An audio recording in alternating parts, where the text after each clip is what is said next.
अल्हम्दुलिल्लाहिल्लज़ी नव्वरा क़ुलूबल आरिफ़ीन बिनूरे मअरिफ़तिह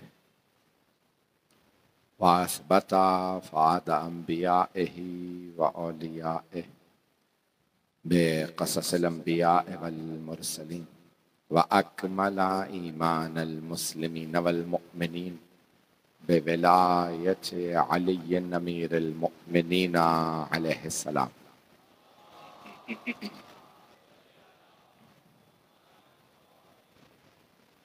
वस्सलातु वस्सलाम वत्तहिय्यतु वल-इकराम अला अफ़ज़लिल मौजूदात अल आबिदिल मुअय्यद वर रसूलिल मुसद्दद अल मुस्तफ़ल अमजद अल महमूदिल अहमद अअनी अबुल क़ासिम मुहम्मद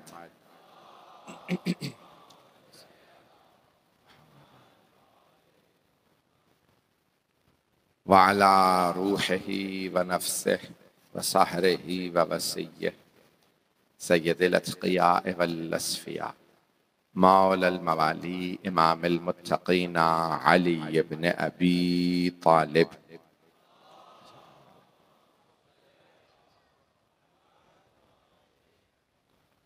व अला औसिया ला सिय्यमा बक़िय्यतिल्लाहि फ़िल अर्ज़ीन रूही व अरवाहुल आलमीन लितुराबि मक़दमिहिल फ़िदा वल्लअनतु दाइमतु अला अअदाइहिम अजमईन मिनल आन इला क़ियाम यौमिद्दीन। अम्मा बअदु फ़क़द क़ाल अल्लाहुल हकीम फ़ी किताबिहिल करीम बिस्मिल्लाहिर रहमानिर रहीम इन्ना अलैना लल हुदा व इन्ना लना लल आखिरता वल ऊला सदक़ल्लाहुल अलियुल अज़ीम। सलवात।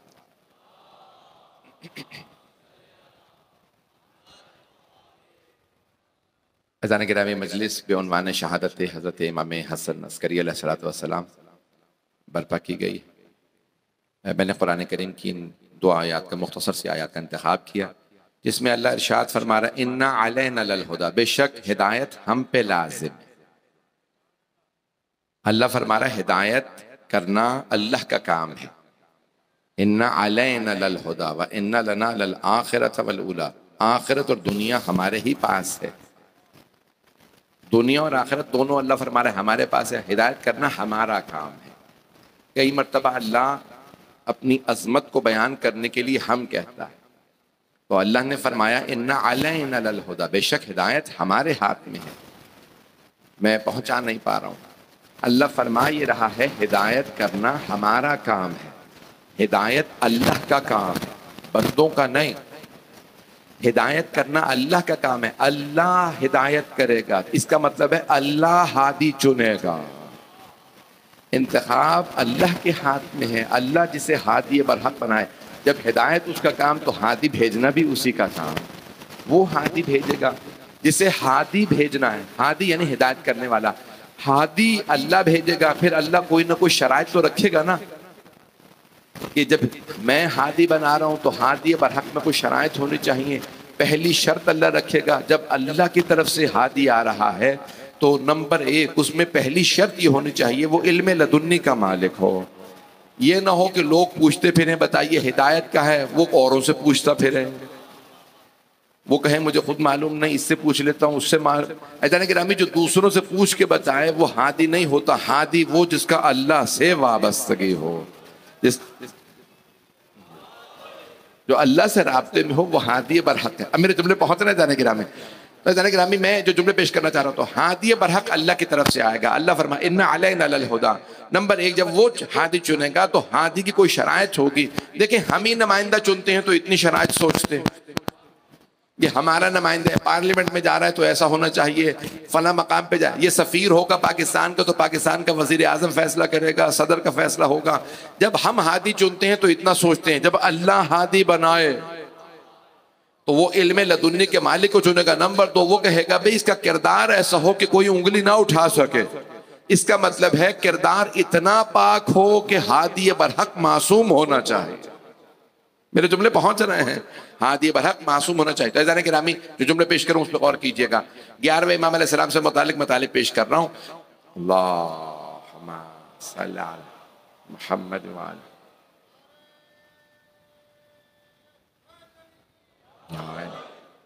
तो जाने गिरामी, अब एक शहर जिसे बसाया बनी अब्बास ने, पूरा शहर बनाया। जैसे बहुत से बादशाह तारीख में, मुगलों ने बहुत से शहर बसाए, मुख्तलिफ बादशाहों ने मुख्तलिफ शहर बसाए। पाकिस्तान में खुद इस्लामाबाद एक शहर बनाया गया, जब कराची से दारुल खिलाफा कैपिटल मुंतकिल किया गया और कहा इस्लामाबाद को बनाएंगे, तो एक नया पूरा शहर बसाया गया, बनाया गया। तो तारीख में बहुत से शहर बने हैं।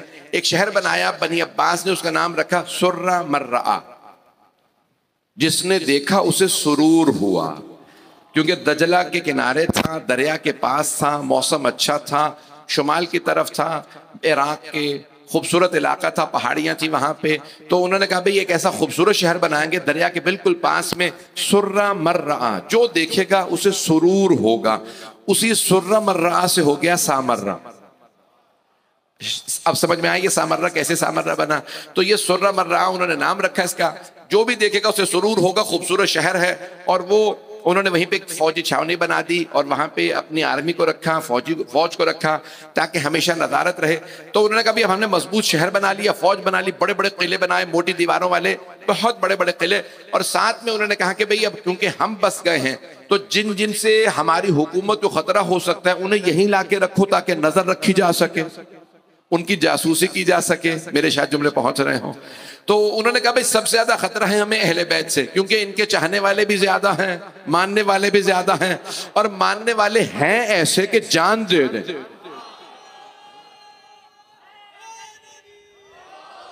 मेरे जुमले पहुंच रहे जाने के, चाहने वाले बहुत ज्यादा इनके जो थे वो बहुत गहरे थे। तो उन्होंने कहा भाई इन्हें यहीं लाके रखा जाए। अब दो वजूहात थी, एक तो इन पे नजर रखी जाए, जासूसी हो सके, किस किस से मिल रहे हैं, कौन मिलने आ रहा है, किसे खत लिख रहे हैं, किसे खर्चा भेज रहे हैं। जब इमाम को खुम्स मिलता है, देखें अब मैं कैसे इसको पेश करूं। देखिए रसूल इस्लाम ने भी जब खुम्स जमा किया तो वो उम्मत पे खर्च किया। मैं जुमला नहीं पहुंचा पा रहा। देखिए पैसा जमा करके गनी बनना और है, सब कुछ लुटा के अमीर कहलाना और है। तो अब रसूल इस्लाम सल्लल्लाहु अलैहि वसल्लम का तरीका ये था कि जितना जमा होता वो लोगों पे खर्च किया करते, लोगों पे निछावर करते। अल्लाह ने कहा मेरा हक है, मेरा हक भी वलिल्लाह है।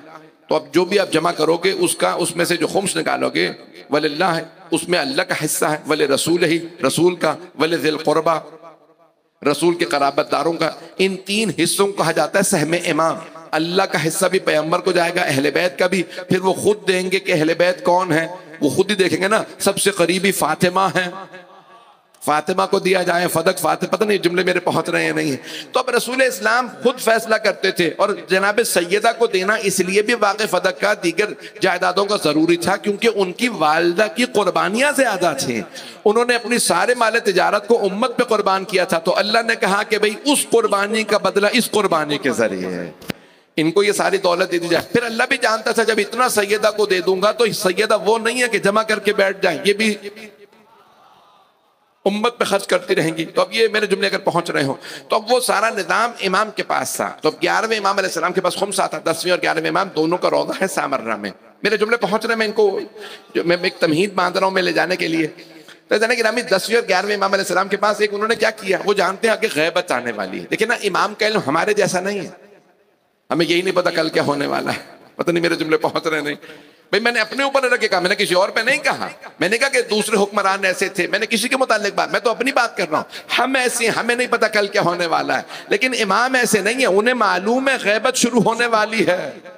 तो हम ऐसा निजाम बनाएं कि लोगों को समझा जाए खुम्स कैसे खर्च होगा, सहमे सादात बेवगान के लिए जाएगा, यतीमों के लिए जाएगा, उन तमाम सादात मोमिनीन के लिए जाएगा कि जिनका साल का खर्चा पूरा नहीं होता।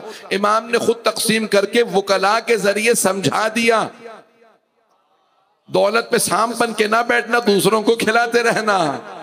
मेरे जुमले पहुंच रहे जाने ग्राम। तो ये निजाम बनाया 10वें और 11वें इमाम अलैहिस्सलाम ने, पूरा एक निजाम, वकला खत लिखते मुसलसल ऐसे किया जाएगा। मैं एक जल्दी से वाक़या पेश कर दूं। 10वें और 11वें इमाम का दौर बड़ा सख्त तरीन दौर था। बनी अब्बास का दौर, मुतवक्किल का दौर। 10वें इमाम का दौर मुतवक्किल का दौर है। कहते हैं यजीद के बाद सबसे जालिम हाकिम गुजरा है मुतवक्किल। अब मैं खुलफा की तारीख का मेरे पास टाइम नहीं है, लेकिन जो मैं पेश करना चाह रहा हूँ, जैसे अब्दुल मलिक इब्न मरवान। अब हमारे बहुत से मुसलमान भाई कहते हैं भाई सारी सड़कें तो उन्होंने बनवाई। पता नहीं लोग पहुंच रहे नहीं पहुंच। भाई ये सड़कें बनवा देने से, मोटरवेज बनवा देने से इंसान को कोई कमाल नहीं मिल जाता। इंसान का ये नहीं कि उसका इस्तेहकाक बन जाए कि मैं हादी बरहक हूँ, मैं अल्लाह का नुमाइंदा हूँ। भाई आपने, आप हाकिम थे तो आपने अगर कोई काम कर दिया, ये उम्मत पे एहसान नहीं किया। देखें, कोई भी इंसान काम करे अगर वो उसका इस्तेहकाक नहीं रखता, यानी काम उसका नहीं है दूसरे का है, लेकिन वो क्योंकि आगे बैठ गया, अगर वो कोई काम कर देता है तो उसे फिर भी सवाब नहीं मिलेगा। क्यों? क्योंकि उसने दूसरे के हक से छीन के कोई नेक काम किया। मुझे नहीं मालूम मेरे जुमले पहुंच रहे नहीं पहुंच रहे। तो जाने गिरामी, अब ये बहुत से अब्दुल मलिक इब्न इन सब की तारीख एक मौजूद है। मुतवक्किल ने बहुत से काम किए, लेकिन सबसे ज्यादा जुल्म किया आले मोहम्मद के आसार पे। और मुतवक्किल अब्बासी कोशिश करता था 10वीं और 11वीं इमाम अलैहिस्सलाम पे एक रोब रखे, फौज बहुत बड़ी बनाई। और एक दिन यहां तक मिलता है कि उसने अपनी फौज से कहा कि भाई ये जो पहाड़ी है सामर्रा की, सारे इस पे चढ़ जाना। चट्टान थी, यानी बहुत ज्यादा उसके पत्थर थे। कल लोहे के अपने औजार, गुर्ज, नेजे, तलवारें हाथ में लेके जोर जोर से मारना। जब मैं आऊं तो कहना कि आप हमारे बादशाह सलामत हैं, आप हमारे खलीफे हैं, बताइए क्या हुक्म है। तो जरा हमारे जो अहले बैत के अफराद हैं उन पे रोब बैठ जाएगा मेरा। पता नहीं लोग पहुंच रहे नहीं पहुंच रहे, कैसे कैसे लोग थे कि इन पे रोब डालने की कोशिश कर रहे हैं। तो उसने कहा भाई जरा रोब बैठ जाएगा इनका। बुलाया, आइए फर्जंद रसूल इमाम अली नक़ी अलैहिस्सलाम से कहने लगा मुतवक्किल, आइए मैं आपको अपनी सल्तनत की, अपनी बादशाहत की जरा सैर करवा दूं। इमाम अलैहिस्सलाम को जैसी दावत दी, इमाम ने आवाज दी, ए बेटा हसन अस्करी, आप साथ चलिए। तो जाने गिरामी, इमाम का लक़ब है अस्करी, अज़्ज़की अल अस्करी, जो पाक है, जो फौज वाला है। तो अब ये सोच लीजिएगा। अब बहुत से लोग हमारे मुसलमान भाई कहते हैं इमाम को अस्करी, फौज वाला इसलिए कहा जाता है क्योंकि सामर्रा में रहते थे, वहां पे बनी अब्बास की फौज थी, तो लोग समझते थे इनकी फौज है। नहीं, ये गलत है। आइए पेश करता हूं क्यों अस्करी कहा जाता है। मुतवक्किल अब्बासी ने एक मरतबा अइम्मा अलैहिस्सलाम दोनों इमामों को साथ लेकर, साथ चलिए मैं आपको अपनी सल्तनत दिखाता हूँ। और बहुत ज्यादा खुश, साथ में फौजी चल रहे हैं, सिपाही चल रहे हैं, असला लगा रखा है। इतने में जैसे पहुंचा पहाड़ी के सामने, सारे फौजी खड़े हो गए। जोर जोर से हथियार, लोहे के हथियार, चट्टानों पे मारे तो शोर उठता है, उसकी आवाजें आती हैं। और सब कहने लगे बादशाह सलामत, जो हुक्म हो, खलीफा वक्त जो आप कहें, आप जिसे कहें हम उसे मार देंगे, जिसे कहें हम उठा के ले जाएंगे। अब एक मरतबा वो ये कोशिश कर रहा है कि ये अल्फाज दोहराएंगे तो जरा इमाम पे रोब बैठ जाएगा, ये हमारे खिलाफ बगावत नहीं करेंगे। इन्हें ये पता हो कि भाई मेरी फौज इतनी सख्त है, किसी को भी बगावत करने वाले को मार देगी, उठा के ले जाएगी। अब वो जुमले बार बार दोहरा रहे थे, जिसे कहें बादशाह सलामत, मुतवक्किल बादशाह सलामत, आप जिसे कहें उठा के ले जाएंगे। एक मरतबा मुतवक्किल ने इमाम अली नक़ी अलैहिस्सलाम की तरफ देखा और कहा यह है मेरी फौज जो पहाड़ों पे थी। इमाम अली नक़ी अलैहिस्सलाम मुस्कुराए और 14 बरस के इमाम हसन अस्करी अलैहिस्सलाम से फरमाने लगे, बेटा जरा अपनी फौज भी दिखा दीजिए। तो 11वें इमाम अलैहिस्सलाम ने ऐसे हाथ का इशारा किया, उसकी फौज सामने थी, इमाम ने ऐसे इशारा किया, सारे बादल छटने लगे, जमीन से लेके आसमान तक मलाइका नजर आने लगे। एक एक फरिश्ता इतना बड़ा था, पूरे पहाड़ को एक पर से उठा के ले जाता। पता नहीं लोग पहुंच रहे हैं नहीं। भाई कौम लूत पे एक ही फरिश्ता अजाब लाया था ना, एक पर से उठा के पूरे शहर को ले गया था। तो एक मरतबा मलाइका ने इशारा किया, फर्जंद रसूल बताइए किसे मारना है। अगर आप कहें तो हम मुतवक्किल को उठा के ले जाएं और एक ही दफा जहन्नम में फेंक दें। मुतवक्किल वहीं बेहोश होकर गिर गया। इमाम ने इशारा किया वापस चले जाओ। जैसे ही उस पे चेहरे पे फौजियों ने पानी डाला, होश में आया, कहा कि आइंदा फौज ना बुलाइएगा, मेरे तो बड़े भी कह गए आप ना होते तो हम हलाक हो जाते।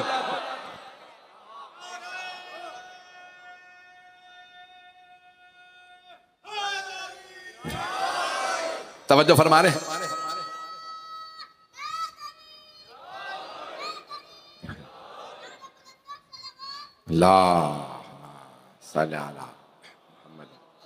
तवज्जो फरमा रहे हैं जाने के नाम। इमाम अलैहिस्सलाम को अस्करी इसलिए नहीं कहा गया कि बनी अब्बास की फौज सामर्रा में थी इसलिए ये फौज वाले हैं, तो इनकी फौज थी नहीं, वो तो अब्बासियों की फौज थी। अस्करी इसलिए कहा गया कि ऐसी फौज दिखाई कि जो किसी इमाम अलैहिस्सलाम ने किसी हाकिम को नहीं दिखाई थी। का देख ऐसी हमारी फौज है, हमें ना डराना। का आइंदा नहीं डराऊंगा, इस दफा माफ कर, क्योंकि फरिश्ते कह रहे थे अगर आप कहें तो इसे उठा के जहन्नम में डाल देते हैं। तवज्जो, आप सलामत रहे जो लोग पहुंच रहे हैं। तो जाने गिरामी, इमाम अलैहिस्सलाम का ये रोब, अब ये जो जुमले पेश कर रहा हूं, तो एक मर्तबा इमाम अलैहिस्सलाम यहां तक मिलता है कि इमाम अली नक़ी, इमाम हसन अस्करी साहब, इसलिए दोनों को कहा जाता है अस्करियैन, फौजी, फौज वाले, फौज वाले, अस्करियैन। जब आप सामर्रा जाएंगे लिखा होगा अस्करियैन, खुश आमदेद दो फौज वालों के शहर में। तो अस्करियैन, ज़कियैन, अस्करियैन, तो जैसे काज़िमैन, दो काजिम, 7वें इमाम और 9वें इमाम अलैहिस्सलातु वस्सलाम। तो अगर मेरे जुमले पहुंच रहे हो, अज़ान-ए-गिरामी आइम्मा की अज़मत यहां तक मिलता है कि एक मर्तबा मुतवक्किल ने कहा कि भाई हमारे जो गुलाम हम नए नए खरीद के लेके आए हैं अफ्रीका से, 50 गुलाम लेके आए थे। अफ्रीकी बहुत कदावर होते हैं, लंबे चौड़े होते हैं, उन्हें गुलाम बना के लाया गया। तो अब वो लाए तो कहा भाई जरा इनको, मैं साथ नहीं जाऊंगा, पिछली दफा एक फौज बुला दी थी इन्होंने, तो अब ये आप जानते कि हर एक का दिल नहीं होता, दिल गुर्दा किसी किसी में होता ना, रोब जो लोग पहुंच रहे हैं। अब ये कुछ लोग बहुत बुज़दिल होते हैं, कुछ खानदानी बुज़दिल होते हैं, कुछ वैसे ही बुज़दिल होते हैं। अब मैं इशारों के नाम में जो पहुंच रहा हूँ, जो बच्चे नौजवान मेरे भाई पहुंच रहे हैं, उन पे सब पे सलाम है। तो इसने कहा भाई आज मैं खुद नहीं जाऊंगा, तुम जरा गुलामों के सामने से गुजार देना इन दोनों को, और जरा इन पे रोप बैठ जाए। वो उन सब गुलामों को कहना भाई ये इन पे जरा एक रोप डाल दें, लंबे 6.5 फुट के गुलाम हैं। तो अब वो सारे आए, एक मर्तबा जैसे ही इमाम उनके सामने से गुजरे, महल के अंदर से देख रहा था होता क्या। मुतवक्किल महल के अंदर से, अपने किले के अंदर से देख रहा है एक मर्तबा जैसे इमाम गुजरे, 50 के 50 गुलाम खुद खड़े हो गए, आगे बढ़े, इमाम के हाथों पांव को चूमने लगे, कोई कदमों में गिर गए, इमाम उठा रहे हैं, वो बार बार पांव को चुप। तवज्जो, मुतवक्किल ने शोर मचाया, भाई ये इनका इमाम नहीं है, मैं हूं, मैं खलीफा हूं। अब पता चला कहने से कोई बन नहीं जाता। तो उसने कहा मैं खलीफा। दौड़ता हुआ बाहर आया, फौजियों से कहा तर्जुमा करके बताओ, इन अफ्रीकियों को समझ में नहीं आ रहा। अगर ये इसका कद बड़ा है और आदमी का चेहरा खूबसूरत है, ये इसे मानने लग जाएंगे। मैं खलीफा हूं, बताओ हाकिम मैं हूं, ये नहीं है। एक मर्तबा मुतरजिम ने कहा कि भाई आप इसके हाथ पांव क्यों चूम रहे हैं, ये इमाम नहीं है, खलीफा तो ये हैं जिनको मुतवक्किल को मैं लेके आया हूं। कहा इन्हें तो हम पहले से जानते हैं, इसे नहीं जानते। मुतवक्किल ने कहा पूछो ये पहले से इन्हें कैसे जानते हैं। कि हमारे अफ्रीका के जिस इलाके से हम हैं, ये वहां तबलीग के लिए जुमेरात के जुमेरात आते थे। हमारे हैदरी तवज्जो फरमा रहे हैं जाने के नाम। आइम्मा-ए-मुस्सलाम सारी कायनात के लिए हुज्जत है, हुज्जतुल्लाह अलल खल्क़ अजमाइन। मेरे जुमले पहुंच रहे हैं। खल्क़ सारी मखलूकात के लिए हुज्जत है, सिर्फ इंसानों के लिए नहीं, सिर्फ अरब के लिए नहीं, सब के लिए हुज्जत है। अगर सब के लिए हुज्जत है तो फिर अफ्रीका में बसने वालों के लिए भी हुज्जत है। इमाम इनकी जबान कैसे जानते हो? नहीं ये हमारी जबान में बात करते हैं। अज़ान-ए-गिरामी उसे इमाम कहा जाता है जो दुनिया की हर जबान समझे, हर जबान बोले, नहीं तो फिर सब पे हुज्जत नहीं है। अज़ान-ए-गिरामी ये आइम्मा-ए-मुस्सलाम का। अब 11वें इमाम के ज़माने में एक एक बात पे सिपाही बिठाए गए, फौजी बिठाए गए, यानी हर जगह पे जासूस थे। किसी भी तरह से कोई भी आदमी कहीं पे भी काम कर रहा हो उसकी जासूसी होनी चाहिए। इमाम अलैहिस्सलाम ने अपने करीबी आदमी को, चाहने वाले को बुलाया, कब बगदाद में फला मकाम पे जाना, पुराना बगदाद, तंग गलियां जैसे खानादर वगैरह, पुराना कराची जैसे पुराना लाहौर, मोची दरवाजा, पता नहीं अब जहनों में है ना, तंग गलियां। उस जमाने में गाड़ियां तो होती नहीं थी, तो बगदाद की तंग गलियों में कहा कि फला मकाम पे मेरा एक चाहने वाला है, उसे ये असा दे देना, असा छड़ी। क्या ठीक? सामर्रा से छड़ी लेके चला, बगदाद पहुंचा। जैसे पहुंचा तो देख रहा है कि सामने से एक आदमी जो है वो गधे पे सामान लेके आ रहा है, ये यहां से जा रहा है। कभी तुम हटो, कभी यहाँ पे एक आदमी गुजरने की जगह है, अब मैं सामान ले आऊं, गधे को कहां मोड़ूंगा, तुम पीछे चले जाओ। अरे मैं तो पीछे नहीं जाता। दोनों की बहस होने लगी। ये जो इमाम का पैगाम लेके गया था, इसके हाथ में असा था, वो छड़ी थी। इसने उस आदमी को छड़ी मारी, छड़ी टूट गई, उसमें से खत निकला। वापस आया, कहा मौला वो जो आपने असा दिया ना उसमें खत निकल आया। पता नहीं लोग पहुंच रहे नहीं। इमाम ने कहा खत निकल नहीं आया, मैंने ही रखा था। कब मौला आपने बताया नहीं? क्या तुझे नहीं बताया था ताकि तेरी जान को खतरा ना हो? जब हमारे साथ रहा करो तो हर जगह झगड़े मत किया करो। उस शिया को पैगाम भेज रहा था ताकि ना तेरी जान को खतरा हो ना उसे खतरा हो। हुकूमत जासूसी कर रही है, मैंने खत लिखा था, मेरे कुछ शिया बगदाद में फाकों में हैं, उनके लिए पैसे भेजे थे। मेरे जुमले पहुंच रहे हैं। इमाम की देखिए उस जमाने में हिकमत देखिए कि ऐसा ना हो कि कोई फाके से मर जाए। किसी ने इमाम को पैगाम भिजवाया 10वें और 11वें इमाम के लिए बगदाद से। जब जाना तो इमाम से कहना कि मौला मैं बहुत परेशान हूं, मेरे लिए दुआ कर दें। इमाम ने पैगाम भिजवाया, कहा उनसे कहना हम तुमसे गाफिल कब हैं कि तुम पैगाम भिजवाओ। मेरे जुमले पहुंच रहे हैं कि हम तुमसे गाफिल कब है कि तुम कहो कि मौला हमें भी याद रखें। का एक एक शिया को हम उसके नाम से, हसब नसब से जानते। मेरे जुमले पहुंच रहे हैं जाने गिरामी। मैं जानता हूं कुछ आंखों में आंसू है जाने गिरामी। ये अजमत है आले मोहम्मद अलैहिस्सलातु वस्सलाम की। उनकी अजमत ऐसी, अपने एक एक चाहने वाले मानने वाले को जानते हैं। ये इमाम अलैहिस्सलाम का 11वें इमाम के जमाने में बहुत सी साजिशें, जहां अब्बासी खुलफा जानते हैं कि पैगंबर इस्लाम की हदीस है, शिया सुन्नी तमाम किताबों में है कि मेरे 12 जानशीन होंगे। खुद सही बुखारी में है, ला यज़ालो हाज़ा, ये दुनिया खत्म नहीं होगी जब तक कि इस्ना अशरा रजुलन 12 मर्द हुकूमत ना कर लें। कितने? सही बुखारी में लिखा है, सही बुखारी में एक रिवायत है, सही मुस्लिम में 7 रिवायत है, 7 में लिखा है 12।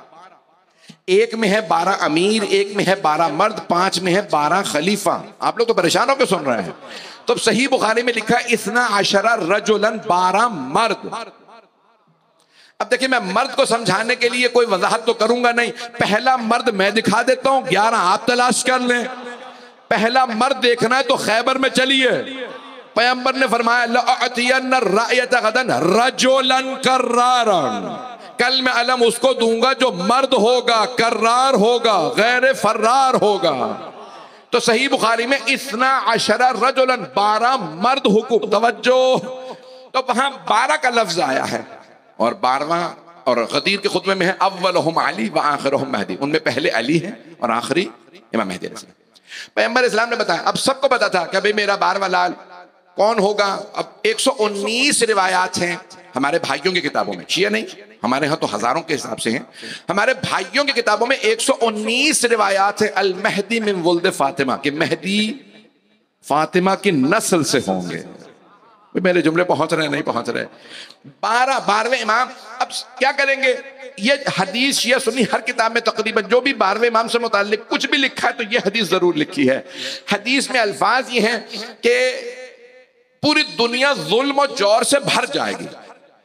यमलउल अर्ज़ क़िस्तन व अदला बअदमा मुलिअ ज़ुल्म व जौरा, जैसे दुनिया जुल्म और जौर से भर चुकी होगी वो अदल व इंसाफ से भर देगा, सारे जालिमों के तख्त उलट देगा। मैं जुमले पहुंचा नहीं पा रहा हूं। जाने कि हमें पता हो ना पता हो, लेकिन जालिम को खुद पता होता है मैं जालिम हूं। कुछ लोग पहुंच गए हैं। अच्छा जाने की रामी, अब बनी अब्बास को एक बात का बहुत खतरा था कि भाई 12वां आने वाला है, वो सबके तख्त उलट देगा। अगर ये 11वें हैं तो पैगंबर की हदीस के 12 एक के बाद एक बेटे होंगे। हसन हुसैन के बाद कभी भी इमामत भाइयों में जमा नहीं होगी। तो अब इनका दावा यह है ये 11वें हैं तो इन्हीं का बेटा 12वां होगा। सारे बनी अब्बास इस बात से डरते थे 12वां सारे जालिमों के तख्त उलट देगा। उन्हें पता था हम ही जालिम हैं।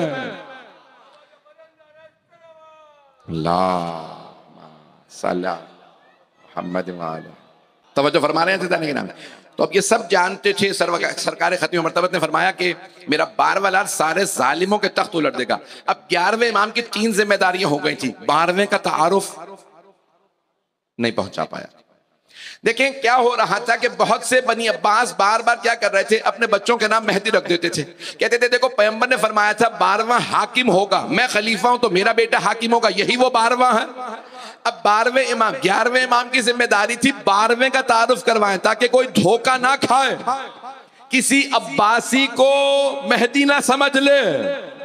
अब मेरे जुमले पहुंच रहे हैं। वो किसी उमवी या किसी अब्बासी खलीफा को कहीं इमाम ना समझ लें, हुज्जत खुदा ना समझ लें। तो अब 11वें इमाम का पहला काम था कि 12वें का तारुफ, दूसरी उनकी हिफाजत, यानी खास खास शियों को तारुफ भी और फिर मुनाफिकीन से हिफाजत भी। क्यों? क्योंकि सब उनके कत्ल के दर पे थे। बनी अब्बास बार बार कहते थे हम उन्हें मार देंगे। आज भी लोग कह रहे हैं ना, मेरा नाम नहीं लिया किसी खानदान का, मैंने नहीं कहा कौन सा शाही खानदान या किस खानदान के लोगों ने कहा कि हम शियों के इमाम मेहदी को मक्के से आने नहीं देंगे। अल्लाह ने साथ ही कोरोना भेज दिया। कोरोना तू रोक नहीं सकता, मेहदी को कैसे रोक लेगा? हुआ या नहीं हुआ भाई? ये हुआ या नहीं हुआ? इसी दुनिया में सबने देख लिया।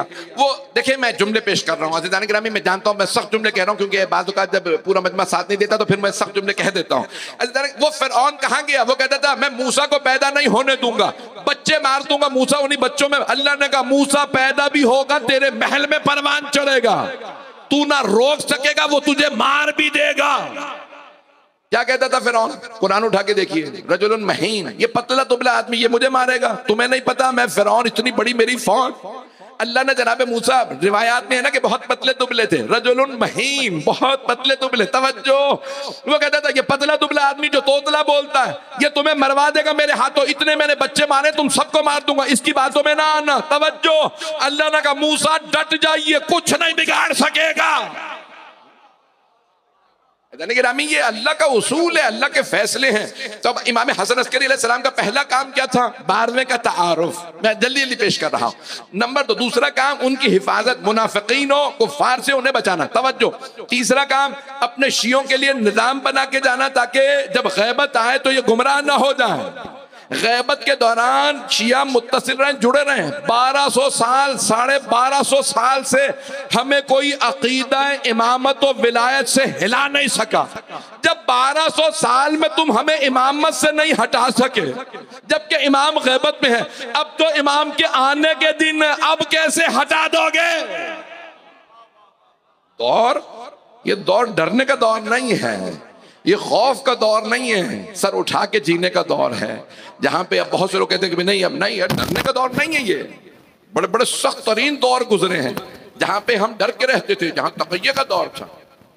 वहां पे लोगों ने, जब मैं 7-8 बरस पहले हिंदुस्तान गया, तो वहां पता चला, अपने अजदाद की बस्ती में गया, सादात की बस्ती थी, तो कहने लगे कि भाई यहाँ 18 साल औरंगजेब के जमाने में हम तक़िये में रहे हैं और घरों में छुप के मजालिस करते थे।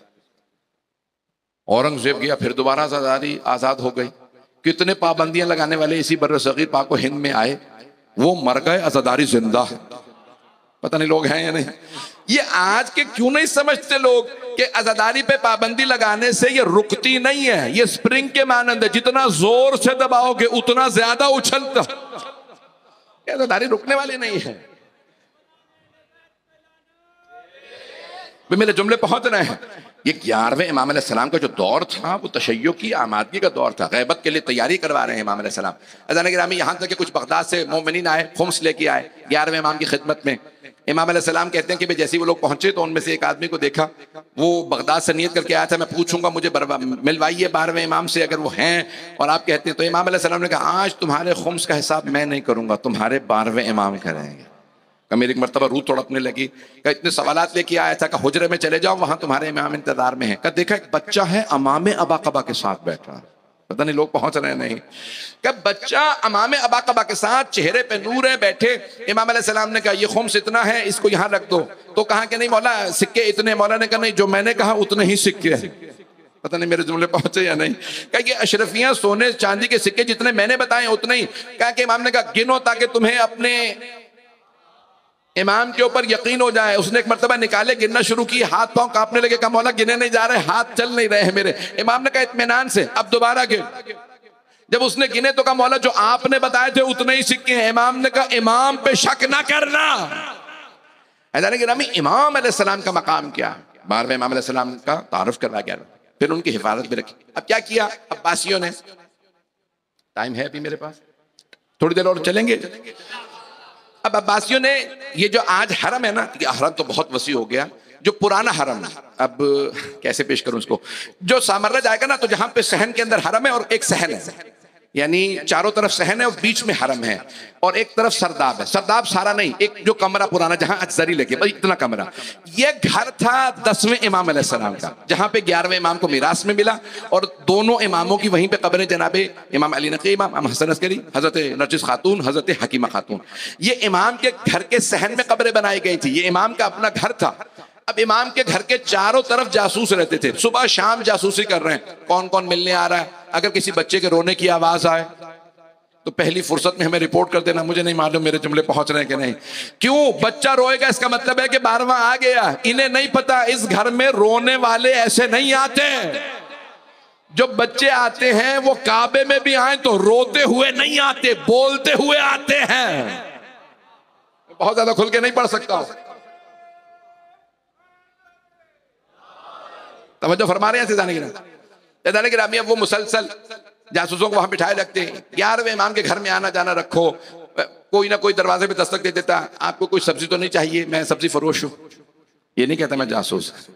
मैं सब्जी फरोश हूं, आपके लिए सब्जी लेके आया। इमाम ने कहा नहीं चाहिए, आप तशरीफ ले जा सकते हैं। बहुत लोग आते रहते। किसी जासूस ने कहा इतने जासूसों का फायदा नहीं है, इमाम के घर के अंदर क्या हो रहा है हमें क्या मालूम। तो कहा फिर क्या किया जाए? क्या कुछ खवातीन जासूस बुलाई जाए। अब पता चला कुछ खवातीन को भी घरों में जासूसी के लिए भेजा जाता। कुछ लोग पहुंच रहे, बाकी परेशान हैं। तो उन्होंने कहा घरों के अंदर पहुंचा दिया जाए। खवातीन आएंगी, मैं मौला आपकी ज़ौजा की खिदमत के लिए आई हूं, अगर किसी भी ज़ौजा को हामिला देखो तो फौरन खबर कर देना। किसी खातून को देखो बच्चे को खिला रही है, बच्चे की फौरन रिपोर्ट करना, नाम बताना, निशानियां बताना। तवज्जो अज़ीज़ाने गिरामी, उस जमाने में सारे मुनाफिकीन इंतजार में थे, उन्हें यकीन था 12वां आएगा। थे मुनाफिक, लेकिन यकीन था। मुझे नहीं पता लोग हैं या नहीं है। अज़ीज़ाने गिरामी, जैसे मक्के के लोगों को पता था मोहम्मद आने वाले हैं, यहूद और नसारा मदीने के चारों तरफ आके बस गए थे, उन्हें भी पता था आखिरी नबी ने यहाँ हुकूमत तश्कील देनी है। वो यहूद और नसारा भी यकीन के साथ आए थे। जब पैगंबर आए तो कुरान में लिखा अव्वल काफिर में, वो सब के सब इसलिए आए थे कि हम ईमान लाएंगे। जब हमारे नबी आ गए तो सबसे पहले वही काफिर बने। उन्होंने इनकार किया, हम नहीं मानते, ये वो नहीं है क्योंकि हमारे जैसे नहीं है। अपने जैसा ना मानना, मानो अल्लाह वाला अलग ही होता है। ये हमारे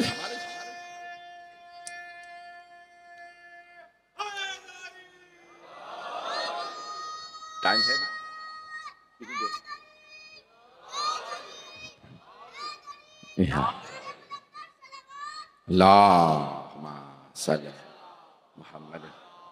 कुछ देर तवज्जो रहेगी अगर मैं पेश करूं। अब ये 11वें इमाम अलैहिस्सलाम का जो दौर था बड़ा सख्त दौर था कि जहां पे इमाम अलैहिस्सलाम को हिफाजत भी करनी है, मुनाफिकीन पे भी नजर रखनी है। अब घर घर में खवातीन बार बार आ रही हैं, बहाने बहाने से आ रही हैं, जाके रिपोर्ट कर रही हैं अभी कोई हामिला नहीं। तवज्जो अज़ीज़ाने गिरामी, अल्लाह ने फरमाया जैसे हजरत इब्राहीम अलैहिस्सलाम, जनाब मूसा अलैहिस्सलाम, दोनों का हमल छुपा रहा क्योंकि नमरूद कहता था मैं इब्राहिम को मार दूंगा, आने नहीं दूंगा। उसको भी नुजूमियों ने बताया था एक बच्चा आएगा तेरा तख्त उलट देगा। फिरऔन को भी नुजूमियों ने बताया था कोई मूसा आने वाला। तवज्जो, तो अल्लाह ने जनाबे मूसा का भी हमल छुपा रहा। इसी तरह 12वें इमाम के भी आसार छुपे थे, किसी को मालूम ही नहीं था दुनिया में कोई पाक हस्ती आने वाली। अल्लाह का निजाम अलग है। कोई अल्लाह से लड़ने की कोशिश करे, अल्लाह मोहलत देता रहता है। शैतान की रस्सी दराज होती है, अल्लाह फौरन नहीं तख्त उलट देता, मौका देता है ताकि ये ना कह सके मौका देता तो मैंने तो ये पहले ही कत्ल किया था। अल्लाह कहता है सद्दाम तूने 27 लाख लोग मार दिए, अभी भी तवक्को रख के बैठा है। अज़ीज़ाने गिरामी, अगर जालिमों को मौका मिलता तो ये वही गुनाह दोहराते रहते, इसीलिए ये जालिम है, इसीलिए जहन्नमी है। अगर मेरे जुमले पहुंच जाए तो बनी अब्बास ने पूरा निजाम बनाया 11वें इमाम अलैहिस्सलाम के खिलाफ, किसी तक पैगाम न जाने दें। उस जमाने में एक आदमी को स्पॉन्सर किया गया, उसको पैसे दिए गए, बहुत बड़ा आलिम था और बगदाद में रहता था, इसहाक किंदी नामी आदमी। उसे पैसे दिए कि भाई तुम्हें किताब लिखो कुरान के खिलाफ, अत-तनाक़ुज़ फ़िल कुरान के नाम से उसने अरबी में किताब लिखना शुरू की। 20 साल तक। अब क्या होता है, कई मरतबा किताब छपती नहीं है, पहले ही प्रोपेगेंडा शुरू हो जाता है। मेरे जुमले पहुंच रहे हैं? तो उसको कहा भाई तुम किताब लिखो, कुरान में कंट्रडिक्शन है, अत-तनाक़ुज़ फ़िल कुरान, यानी कुरान में तनाक़ुज़ है, टकराव है। ये आयत उस आयत से टकरा रही है। ये आज तक लोग बातें कर रहे हैं, जो अहले बैत को छोड़ेगा उसे टकराव नजर आएगा। कुरान के टकराव को हल करेंगे तो आले मोहम्मद अलैहिस्सलाम हर जगह जवाब पेश करेंगे।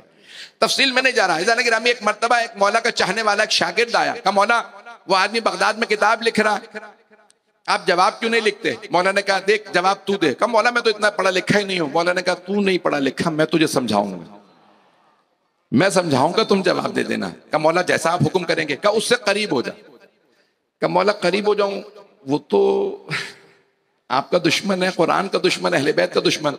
मौला ने कहा तू नहीं समझेगा, जो मैं कह रहा हूं उस पर अमल कर, उससे करीब हो जा, इतना करीब हो जा वो तुझ पे भरोसा करने लगे। जब एतमाद करने लगे तो मैं तुझे सवाल समझाऊंगा। 6 महीने खिदमत की, आने जाने लगा। कहा उस्ताद अगर आप कहें तो खाना मैं बना देता हूँ, काम मैं कर देता हूँ, हर काम करने लगा, करीब हो गया, उसे भी मोहब्बत होने लगी, ये मेरी खिदमत गुजार है, 6 महीने से हर काम के लिए यही।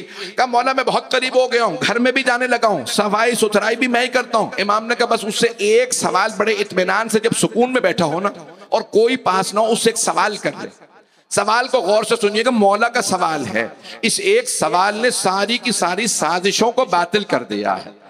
गिरामी, इमाम अलैहिस्सलाम ने कहा कि मौला आप बताइए सवाल क्या है। इमाम ने कहा देख सवाल उससे ये करना कि उस्ताद ये बता, ये जो आप किताब लिख रहे हैं कि कुरान में तनाकुज़ है, कुरान में टकराव है, ये आयत उस आयत से टकरा रही है और आप आयतें ला के रख रहे हैं, ये आयत इससे टकरा रही।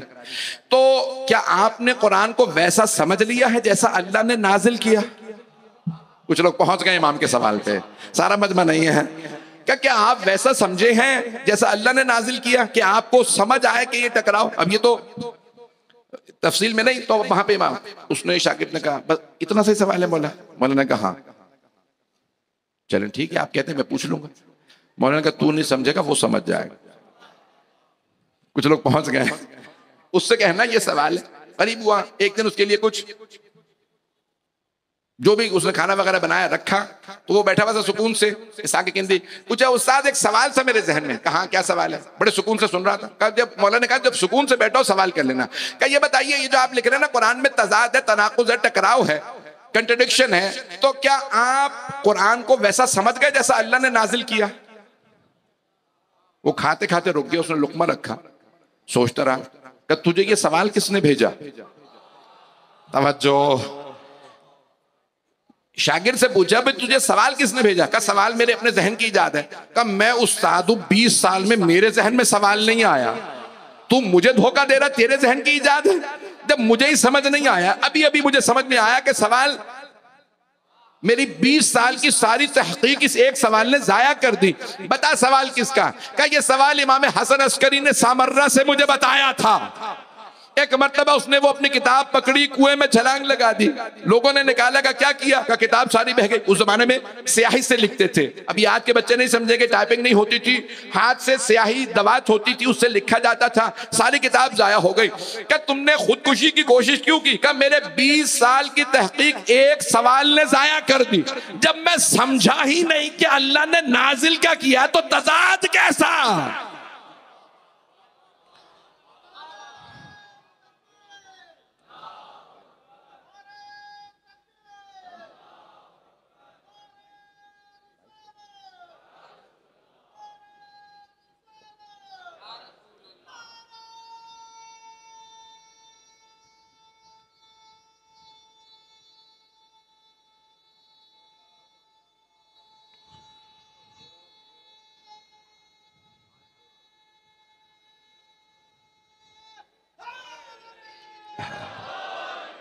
तवज्जो फरमा रहे हैं अज़ान गिरामी, जो एक सवाल से बातिल की सारी साजिशों को नाबूद कर दे उसे इमाम बरहक कहते हैं। ये इमाम हसन अस्करी अलैहिस्सलाम का कमाल है कि एक सवाल से। अज़ान गिरामी, ये इमाम अलैहिस्सलातु वस्सलाम ने मुख्तलिफ इलाकों में काशिया इस जगह चले जाएं, कुम में चले जाएं, अहवाज चले जाएं। जब हिजरत का ज़माना आया कि जब जानों को खतरा था, इमाम अलैहिस्सलाम ने कहा इन इन मकामात पे चले जाओ, तुम्हारी जानें बच जाएंगी। ये आइम्मा अलैहिस्सलाम अगर हिजरत के लिए ना कहते, ये जो लोग हिंदुस्तान आए, उस वक्त अफगानिस्तान गए, पूरी दुनिया के अंदर शियों ने बाकायदा हिजरत की, नॉर्थ अफ्रीका के अंदर मिस्र गए, इन तमाम इलाकों के अंदर ये आइम्मा अलैहिस्सलाम ने हिदायत की हिजरत करो। पैगंबर ने हबशा भेजा था, हम तुम्हें जहां जहां भेज रहे हैं तुम्हारी नस्लें वहां बढ़ेंगी, हिजरत करके चले जाओ, यहाँ पे हम पे जुल्म होता रहा लेकिन तुम चले जाओ। अज़ान गिरामी, इमाम का एक जुमला है, दुआया जुमला है, जो मैंने किसी अपने उस्ताद से सुना कि कुछ शियों को देखा, का ये मौला आपके चाहने वाले बैठे, का परवरदिगारा इन्हें मुंतशिर कर दे, ये पूरी दुनिया में फैल जाए। दूसरी जगह का ये मौला आपके दुश्मन है, का परवरदिगारा ये यहीं रहे और कहीं ना जाए। का मौला अजीब दुआ है, क्या वो चले जाएं जो आपके चाहने वाले हैं, ये यहीं रहे? का ये यहीं रहे, हमारा बुग़्ज़ और जगहों पे ना लेके जाए, और हमारे चाहने वाले दुनिया में हमारी मोहब्बत हर जगह फैला दें। मेरे जुमले पहुंचे?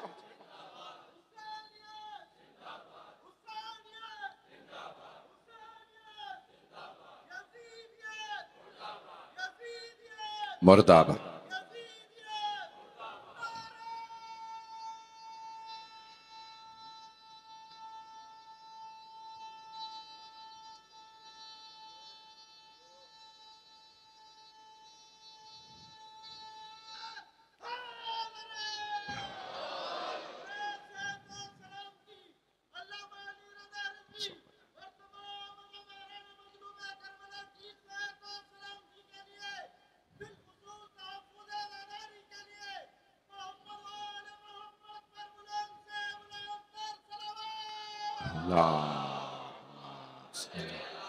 मोहम्मद, वक्त नहीं है, नहीं तो मैं कहता कि उधर के लोग इधर आ सकते हैं, इधर जगह है, उधर जगह नहीं है, दरवाजे में लोग खड़े, थोड़ा थोड़ा जहमत करके आगे आ जाएंगे तो इंशाल्लाह जगह बन जाएगी सबके लिए, कि इस तरह काफ़ी जगह है, इधर अब जगह नहीं रही है। मैं जो जुमले मुकम्मल करता हूँ अपने मजमून को, अज़ीज़ान गिरामी, ये कुर्बानियाँ हैं, अज़मत है अहले बैत अलैहिमुस्सलाम की, जिन्होंने दीन को बचाया, कुरान को, नमाज को, इबादत को। लोगों ने इबादतें बदल दी थी, हर चीज़ को बदलने की कोशिश की। ये अहले बैत की कुर्बानियाँ हैं कि हर चीज़ को बचाया, नमाज को अपनी असली हालत में, अपनी असली सूरत में बाकी रखा, हर चीज़ को अपनी असली सूरत में बाकी रखा, तो अहले बैत अलैहिमुस्सलाम ने बाकी रखा। नहीं तो लोग हर चीज़ को बदल देते। अज़ीज़ान गिरामी, उस ज़माने में जब तक़य्युद का दौर था, 10वें इमाम के ज़माने में और 11वें इमाम के ज़माने में, अब्बासियों ने कहा करबला मत जाने दो, ये शिया जो बढ़ रहे हैं ये करबला जाने की वजह से बढ़ रहे हैं, ये अपने साथ लोगों को ले जाते हैं, जो करबला जाता है, जो नहीं भी मानता हुसैन को वो मानने लगता है, पाबंदी लगा दो। महसूल लगाया गया, टैक्स लगा दिया गया, कहा गया कि इसके ऊपर इतने पैसे देने पड़े ताकि ये जा ना सके।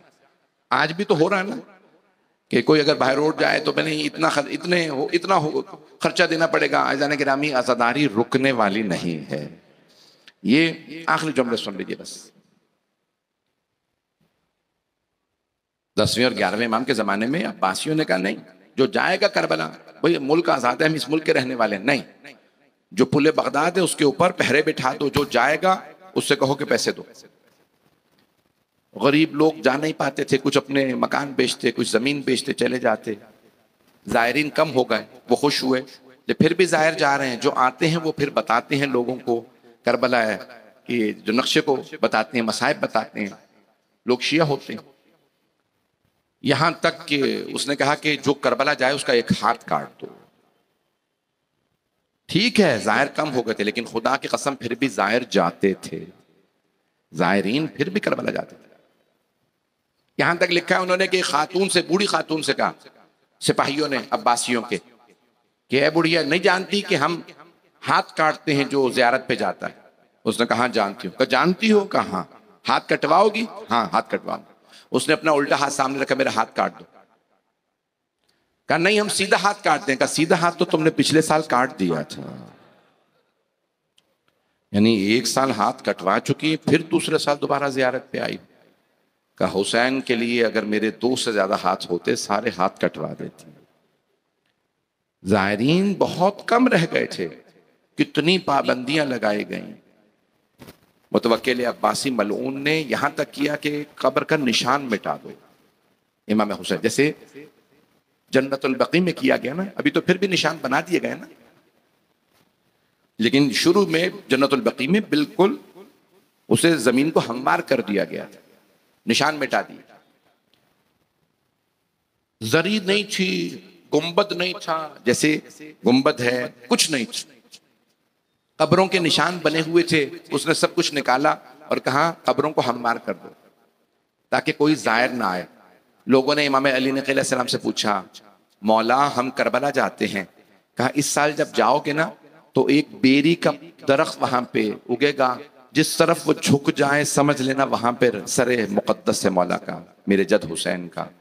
अज़ान गिरामी, जब लोग गए, इसीलिए कहते हैं ना बाबे सिदरा, सिद्र का अरबी में सिद्र कहते हैं, बेरी के पौधे को। ये कितनी कुर्बानियां आइम्मा अलैहिस्सलाम ने किस किस तरह से करबला को बाकी रखा, पहुंचाया। आज आज़ादारी आज़ाद है, आज आप कितनी खुल के पाकिस्तान में आज़ादारी कर सकते हैं, किसी को अंदाजा नहीं है कितनी जहमतों से आज़ादारी होती थी। मैं बस एक जल्दी से वाक़ई की तरफ इशारा करूंगा और फिर मसाइब की तरफ, क्योंकि दुनिया में शब शहादत है, पाकिस्तान में चांद नहीं हुआ था, बाकी दुनिया के ममालिक में हो गया। मैं इसलिए तफसील में नहीं जा रहा, बस एक वाक़े की तरफ इशारा करूंगा। बगदाद की एक खातून सैयदजादी थी, उस जमाने में सैयदजादी को कहते थे अलविया। अलविया यानी मौला अली की बेटी। एक सैयदजादी ने अपने यतीम बच्चों को साथ लिया, 5-6 बच्चे, का बच्चों मेरे साथ चलो। कहा अम्मा आप तो कहती हैं रात में घर से बाहर ना निकलो। कहा नहीं बच्चों, बहुत जरूरी काम है, मेरे साथ चलो। बगदाद की रहने वाली थी, शहर से बाहर ले गए। कहा अम्मा आप कहती हैं कि शहर में घर से बाहर ना निकलो, आप तो शहर से बाहर ले आई। कहा नहीं बच्चों, जब चिराग नजर आना बंद हो जाए वहां जाके बैठेंगे, जब रोशनी खत्म हो गई का बच्चों बैठ जाओ। कहा अम्मा क्या बात है? कहा आज शब आशूर है, मैं बताना चाहती हूँ हम हुसैन के मानने वाले हैं, उस सैयदजादी ने बच्चों को बताया मौला हुसैन के मसाइब, फिर जुमले कहे कि हमारे मौला का एक बेटा था, नाम अली अकबर था। उस बुजुर्ग, उस खातून ने अपने बच्चों को हजरत अली अकबर अलैहिस्सलाम के मसाइब बताए। फिर एक मर्तबा रो के कहा मौला का एक छोटा सा बेटा था, नाम अली असगर था। बच्चे रोने लगे। अज़ीज़ान गिरामी, एक मर्तबा उस खातून ने बताया एक भाई था हमारे मौला का, नाम अब्बास था। फिर बताया मौला की शहादत कैसे हुई, जनाब कासिम की, सबकी शहादतें पड़ी। सारे बच्चे रोने लगे। कहा अम्मा आपने पहले क्यों नहीं बताया? कहा तुम छोटे थे, मैं नहीं चाहती थी तुम बाहर जाके बताओ और तुम्हें मार दिया जाए कि हम सादात हैं। मैं नहीं चाहती थी कि लोगों को पता चले हम सैयद हैं, हम औलाद जनाब सैयदा हैं। बच्चों, अभी भी किसी को बगदाद में ना बताना हम आले रसूल हैं, बस छुपाए रखना। एक मर्तबा सब बच्चे रोने लगे। जब रो रहे थे ना तो उस खातून ने कहा तुम में से किसी को मसाइब याद हो गए? बड़े बेटे ने कहा अम्मा मुझे याद हो गए कहा बेटा अब तू मसाइब सुना था कि मैं भी रो लूं। अब आपको समझ में आया कितनी कुर्बानियों में मजलिसें हुई हैं, इतनी कुर्बानियां दे दे के लोगों ने मजालिस बर्पा की। उस खातून ने अपने जवान बच्चे से कहा बेटा तू मजलिस पढ़। बच्चे ने पढ़ना शुरू किया, अम्मा मौला का एक बेटा अली अकबर था, बस नाम आना था अली अकबर। वो तड़पने लगी। उस खातून ने रो रो के कहा कि मौला आपके अली अकबर पे मेरे बच्चे कुर्बान। अच्छा जाने गिरामी, बड़ी कुर्बानियां दे के ये मजालिस बची हैं। इन मजालिस पे कुर्बानियां दे के यहाँ तक पहुंचाया गया। आज आप खुल के सीना जनी कर सकते हैं, मातम कर सकते हैं। सद्दाम के जमाने में मजलिस नहीं होने देते थे। आज हमारे बहुत से ज़ायरीन एतराज करते हैं, कहते हैं कि इराकियों को वो तकद्दुस नहीं है मजालिस का जो हमारे लोगों को। 27 साल मजालिस नहीं हुई इराक में, बताइए आपको। सद्दाम के जमाने में, सद्दाम से पहले, सद्दाम के जमाने में मजलिस नहीं होती थी। मातम दूर की बात, मसाइब पढ़ने पे पाबंदी थी, गोलियां चलती थी अगर कोई मसाइब पढ़े। मजलिसें नहीं हुई। आपको पता चला, कदर आई आपको इन मजलिसों का असर क्या होता है। ये जो छोटे छोटे बच्चे आके माँ बाप के साथ मजलिसों में बैठ जाते हैं, कई लोग कहते हैं अब तुम बच्चे को सुला रहे हो मजलिस में। मैं कहता हूँ आने तो दो। ये सोता हुआ जब बच्चा उठता है, मैंने खुदा की कसम अपनी आंखों से देखा, बच्चा सो गया, अचानक बच्चे की आंख खुली, मसाइब आ चुके थे, रोने से उसकी आंख खुली, देखा मेरा बाप रो रहा है। वो बच्चा तड़पने लगा, अब्बू क्यों रो रहे हैं आप? अब वो बाप बच्चे को बता नहीं पा रहा था मैं हजरत अली अकबर पे रो रहा हूँ। खुदा की कसम आपको अंदाजा नहीं है इन मसाइब का असर क्या होता है, इन बच्चों पे असर। ये जो हमारे बच्चे बच्चियां मजालिस में आते हैं, 27 साल इराक में मजालिस पे पाबंदी रही, मजलिस नहीं होने दी गई। सद्दाम मलऊन ने इमाम हुसैन के नाम पे अगर कोई मातम करता था, कहा कि फौरन गोली चला देना, मातम ना करें। 27 साल मजलिस नहीं हुई। जब पहला साल था दुनिया भर से, मुझे याद है मैं अमेरिका में अशरफ पढ़ रहा था, पूरी दुनिया से मीडिया आ रहा था इराक देखने के लिए कि हो क्या रहा है। एक आदमी से पूछा पीछे तुम्हारे लोग लड़ रहे हैं? उसने कहा लड़ नहीं रहे, ये मातम कर रहे हैं। कहा क्या है ये? कहा ये अपने आप को मारते हैं हुसैन के नाम पे। कहा तुम्हें डर नहीं लग रहा ये इतने अपने वहशी अंदाज से अपने आप को मार रहे हैं? तो उस सहाफी ने कहा मुझे न्यूयॉर्क के अपने फ्लैट में डर लगता है, लेकिन करबला में डर नहीं लग रहा। न जाने यहाँ हुसैन के नाम में कितनी रौनक है। ये अपने आप को इतना मातम करते हैं लेकिन किसी दूसरे को नुकसान नहीं पहुंचाते। आपको अंदाजा ही नहीं है इस अज़ादारी का कितना असर है। दुनिया जब मजलिस में आती है उसे रूहानियत महसूस होती है। आज अगर कोई, मैंने इन्हीं 6 दिनों के अंदर कितने लोगों को कलमा पढ़ाया है। लोग आते हैं मजलिस में, मौलाना मुझे पहली मर्तबा पता चला कितनी रूहानियत है। अभी यहाँ FC एरिया के अंदर मजलिस से एक बच्चा आया, का हमें तो कभी बताया भी नहीं कि हुसैन कितने मजलूम थे। मैंने तो आपकी मजलिस में सुना मौला को कितनी बेदर्दी से मारा गया था। बच्चा, जवान लड़का ऐसे आंसुओं से रो रहा था, शिया नहीं था। उसने रो रो के कहा मौलाना हमें पता नहीं था, मुझे आज पता चला है। मौला अली अकबर को, वहां पे मैंने मजलिस पढ़ी थी, कहा मौला अली अकबर के बर्छी लगी, मौला हुसैन ने हाथ से बर्छी निकाले। अजरकुम अल्लाह। भाई मैं कैसे पढ़ूं? आज ये मजालिस बर्पा हैं। ये 10वें 11वें इमाम जनाब ज़ैनब कुबरा ने मजालिस शुरू की, मौला सज्जाद ने मजालिस शुरू की। इराक में कहते हैं जो मजलिस पढ़े वो चौथे इमाम का नुमाइंदा है। चौथे इमाम की हसरत थी घर घर मजलिस हो। जनाब ज़ैनब कुबरा की आरजू थी हर बस्ती हर शहर में मजलिस हो। आज अगर मजालिस बर्पा हो रही हैं, हम मकरूज हैं जनाब ज़ैनब के, जिन्हें ताजियाने लगे लेकिन उन्होंने दरबार यजीद में भी मसाइब पढ़े। पढ़े या नहीं पढ़े। यजीद बार बार कहता था ताजियाने मारो इस बीबी को, बोलने मत देना। बीबी बार बार कहती मेरा भाई बागी नहीं था, हुसैन दोषे रिसालत का सवार था। बीबी बार बार कहती अली अकबर। जनाब ज़ैनब ने इस अंदाज से नाम लिए जनाब अब्बास और जनाब अली अकबर मौला हुसैन के, दुनिया रोने लगी। खुदा की कसम दरबार यजीद में एक एक आदमी रो रहा था। हमें तो बताया था ये बागी, हमें तो आज पता चला ये अहले बैत हैं, ये आले रसूल हैं। भाई मैं जुमले पढ़ रहा हूँ, ये अय्याम बड़े सख्त अय्याम हैं। आइए ज़रा कुछ देर के लिए सामर्रा चलें। 11वें इमाम को जहर दे दिया गया है। आप जानते हैं ना, जिस जिस इमाम को जहर दिया, इतना सख्त जहर दिया बाज़ तो उनके जिगर के टुकड़े बाहर आए। जब 11वें इमाम सिर्फ 28 बरस के थे, जानते हैं आप, 28 बरस के। कोई 28 साल के सिन में मरना नहीं चाहता। जब 11वें इमाम को जहर दिया ना, आप जानते ना कि कोई बच्चा अगर यतीम हो रहा, कोई बच्चा अगर यतीम हो रहा हो ना, वो तड़पता है, वो अपने बाप को अगर देखे कि मेरे बाप को दुनिया से भेजा जा रहा है, मेरे बाप रुखसत हो रहे हैं, वो बच्चा तड़पता है। अब 12वें इमाम तड़प रहे होंगे, 5 बरस के 12वें इमाम देख रहे हैं मेरे बाबा को जहर दे दिया गया। भाई आज 12वें इमाम को उनकी यतीमी का पुरसा देना है। 12वें इमाम के सामने 11वें इमाम तड़प रहे हैं, बार बार अपने बाबा के सर को अपने जानू पे किस तरह से बार बार गोद में रखते, प्यार करते, मेरे बाबा आपको जहर दे दिया गया। मैं कहूंगा 12वें इमाम अलैहिस्सलाम की खिदमत में मौला जरा करबला आके देखिए, एक छोटी सी बीबी बाबा को शहीद होता देख रही है। बीबी तड़प के कहती है मत मारो मेरे बाबा को, ये तुम्हारे नबी के नवासे। अजरकुम अल्लाह, अजरकुम। भाई रोने में बुखल ना कीजिएगा। आज 12वें इमाम को पुरसा देना है। इमाम ज़माना आज यतीम हो रहे हैं। जाने गिरामी में सख्त जुमले नहीं पढ़ना चाह रहा था, लेकिन मुझे माफ़ कर दीजिएगा। कभी आप जानते ना, हर यतीम चाहता है मेरे सर पे कोई शफकत का हाथ रखे, मेरे कोई रुखसार पे प्यार करे, मुझे गले लगाए। लेकिन जब चौथे इमाम यतीम हुए, गले में तौक डाला गया, हाथों में हथकड़ियां डाल दी गई, पाँव में बेड़ियां। इमाम को कूफा और शाम के बाजारों में लाया गया। आपने आज तक कभी देखा कि कोई बच्ची यतीम हो गई हो, बालों में हाथ डाला जाए, कानों से बालियां छीनी जाए? हाय जनाबे सकीना, बीबी के सर में शिमर मलून ने। अजरकुम अल्लाह, अजरकुम। मैं सख्त जुमले नहीं पढ़ना चाहता।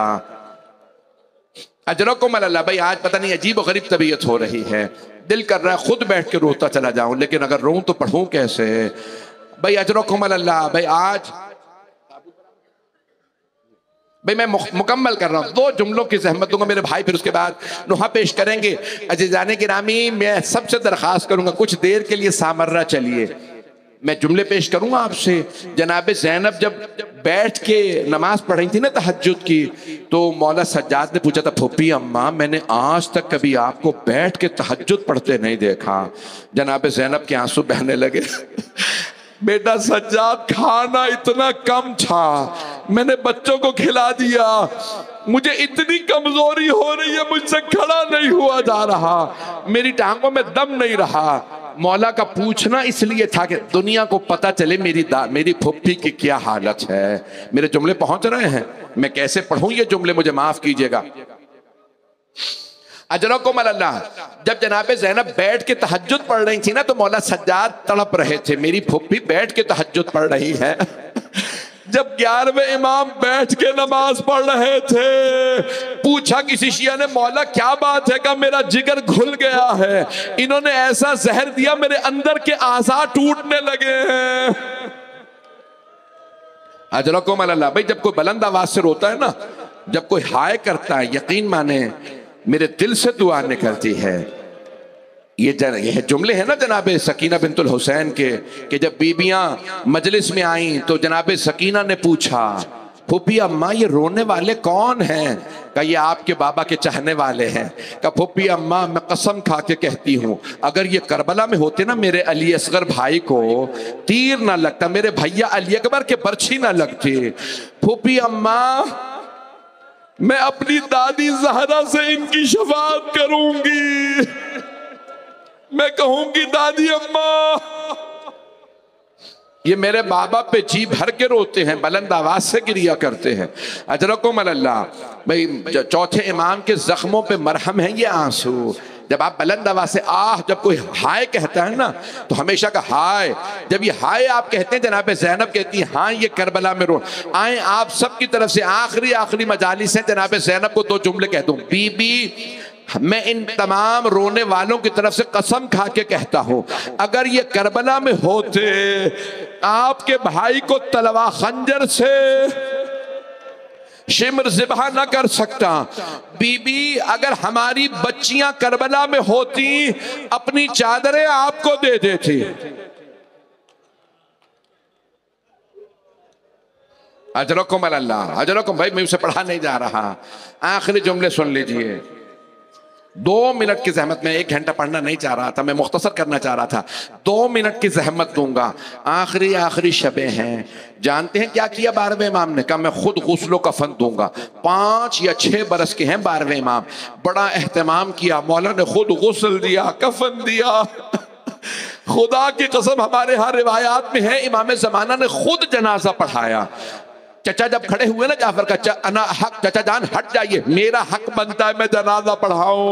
हाय मौला सज्जाद, बगैर कफन के बाप को दफनाया, रो रो के कहा फुप्पी अम्मा, खुदा किसी गैरतमंद बेटे को ऐसा वक्त न दिखाए जवान बेटे के सामने बूढ़े बाप का लाशा धूप में पड़ा हो, बेटे में ताकत हो, दफनाने की इजाजत न हो।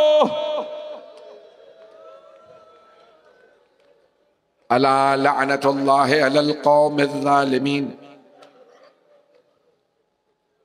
व सयअलमुल्लज़ीना ज़लमू अय्य मुनक़लिबिन यनक़लिबून। बस भाई सैयद रज़ा बाज़ैदी साहब पढ़ेंगे। नुहा 2 जुमले दुआ के, हाथों को बुलंद कीजिएगा। परवरदिगारा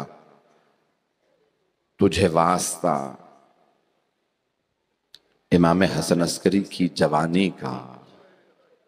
28 बरस के सिन में भी कभी किसी को जहर दिया जाता है।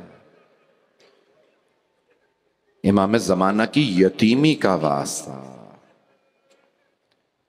इमाम ने जनाजा भी पढ़ाया और कब्र में उतारा। मेरे दादा के पहलू में मेरे बाबा को दफनाना, बड़ा एहतमाम किया, बड़ी शान और शौकत से बाप को दफनाया। लेकिन हाय करबला वाले, इमाम ज़माना खुद ही कहते हैं ना ज़ियारत नहिया में, मेरा सलाम मेरे दादा हुसैन पे जिनका कफन खाके करबला बन गई, जिन्हें कोई दफनाने वाला नहीं था। जानते जनाब ज़ैनब बार बार क्या कहती थी? भाई मेरे तमाम अपने अज़ादार भाइयों बच्चों से एक दरख्वास्त है, शिया सुन्नी भाइयों का मजमा है, हाथ जोड़ के दरख्वास्त कर रहा हूँ, हाथों को बुलंद करके इस जुमले को सुनिएगा। जब शिमर ने पहला खंजर चलाया ना मौला हुसैन के गले, जैसे ही खंजर चला जनाब ज़ैनब ने रो के कहा अमा फ़िकुम मुस्लिम, क्या तुम्हारे दरमियान कोई मुसलमान नहीं है? ये तुम्हारे नबी का नवासा है। अज़ीज़ान गिरामी, जनाब ज़ैनब ने रो रो के कहा मेरी माँ ने चक्कियां पीस के पाला था, मत मारो। और जब वो मारते रहे तो जनाब ज़ैनब बार बार, अगर देख सके तो देखिएगा, हाथों को बुलंद करके बीबी दोनों हाथ सर पे रख के कहती वाह मोहम्मदा, बार बार कहती हाय मोहम्मद मुस्तफ़ा, बार बार नाना का नाम लेती, फिर बाद में कहती वाह अलिया, फिर आखिर में कहती वाह फातिमा, फिर कहती वाह हसना, आखिर में कहती वाह हुसैना, हाय हुसैन। और फिर बीबी का एक जुमला, मैं जानता हूं भाई बहुत सख्त है ये मसाइब बर्दाश्त करना, हाथों को बुलंद कीजिएगा। जब जनाब ज़ैनब कुबरा आई ना मक्तल में मौला की शहादत के बाद, तो बीबी ने एक जुमला कहा था, तुमने हुसैन को नहीं मारा, ये खंजर तुमने मेरे नाना के गले पे चलाया, तुमने मेरे नाना रसूल खुदा का गला काटा है। फिर बीबी ने कहा तुमने मेरे बाबा का गला काटा। फिर बीबी ने रो के कहा तुमने मेरी माँ का गला काट दिया, तुमने मेरे भाई हसन का गला, ये हुसैन का गला नहीं काटा, तुमने मेरी माँ का गला काटा है। बीबी को इतना दुख था मौला हुसैन की शहादत का। परवरदिगारा तुझे वास्ता जनाब ज़ैनब के इन जुमलों का, किसी को आज खाली हाथ ना लौटा। परवरदिगारा सेहत कामिला अजल इनायत फरमा। जितने बानिया ने मजलिस शिरकत कुरान गान पढ़ने वाले सुनने वाले सबकी तौफीकात में इजाफा फरमा। परवरदिगारा अभी एक जवान को हालत अच्छी नहीं है, मैं देख रहा हूँ यहाँ मेंबर से। परवरदिगारा इनको सेहत कामिला अजल इनायत, हाजरीन की हाजात कबूल फरमा, बे औलादों को औलाद इनायत फरमा, औलाद वालों की औलाद को नेको सालेह बना, परेशान हालों की परेशानियां दूर फरमा, हज्जो ज़ियारात की तमन्ना रखने वालों को बार बार हज्जो ज़ियारात नसीब फरमा, हमारे तमाम ज़ायरीन को उनको सफ़र में कामयाब फरमा। हाथों को बुलंद कीजिएगा, आखिरी वास्ता देने वाला हूँ। परवरदिगारा तुझे वास्ता ज़ख्मी कदमों का, तुझे वास्ता ज़ख्मी कानों का। परवरदिगारा किसी भी मरीज को आज बगैर शफा के ना भेज। एक सवाल करूं आपसे, आज तक कभी देखा है आपने किसी बीमार को बिस्तर से गिरा दिया गया हो? शाम गरीबा में एक बीमार का बिस्तर लूट लिया गया था। परवरदिगारा सबको सेहत कामिला जलाना। रब्बना तक़ब्बल मिन्ना इन्नका अंतस समीउल अलीम बिहक़्क़ि मुहम्मदिन व आलिहि तय्यबीन अत्ताहिरीन अल मासूमीन। मातमे हुसैन।